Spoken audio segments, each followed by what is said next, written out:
বৃহস্পতিবার বিকেলে কুয়াকাটা রাখাইন মাঠে শুরু হয় ৩ দিনের জলকেলি উৎসব। পরস্পরকে পানি ছিটিয়ে আনন্দে মেতে ওঠে রাখাইন কিশোর কিশোরীরা। পাশাপাশি ধর্মীয় গান ও নৃত্যের তালে মাতোয়ারা হয়ে ওঠে সব বয়সী নারী পুরুষ।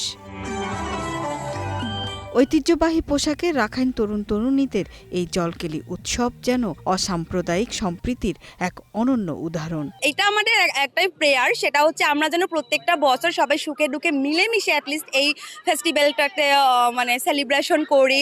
পুরোনো বছরের যেই ভুল ত্রুটি বা আমাদের যেই ভুলগুলো হয়ে থাকে এগুলো আমরা পানির মাধ্যমে শুদ্ধ করে গিয়া নতুন বছরটা শুরু করতে যাই।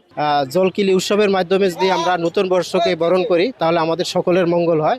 কেবল রাখাইনরাই নয়, উৎসবে মেতেছে স্থানীয় বাসিন্দা এবং পর্যটকরাও। ভালোবাসায় ভরা সৌহার্দ্যপূর্ণ সম্পর্ক গড়ে তুলতে এই উৎসব অনন্য ভূমিকা রাখবে বলে মনে করেন আয়োজকরা।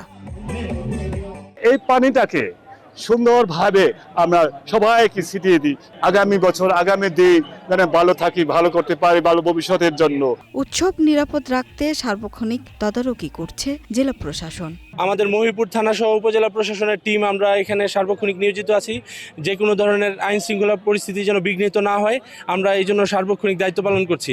আমাদের উপজেলা প্রশাসন কলাপাড়া এবং জেলা প্রশাসন পটুয়াখালীর পক্ষ থেকে রাখাইনদের কৃষ্টি কালচার সংরক্ষণে আমরা বিভিন্ন ধরনের উদ্যোগ গ্রহণ করছি। রাখাইন সম্প্রদায়ের বিশ্বাস, এই জল অত্যন্ত পবিত্র। মঙ্গলের এই জলে ধুয়ে মুছে যাবে পুরাতন বছরের সব ব্যথা, বেদনা আর গ্লানি। সুরাইয়া অনু, গ্রিন নিউজ ডেস্ক।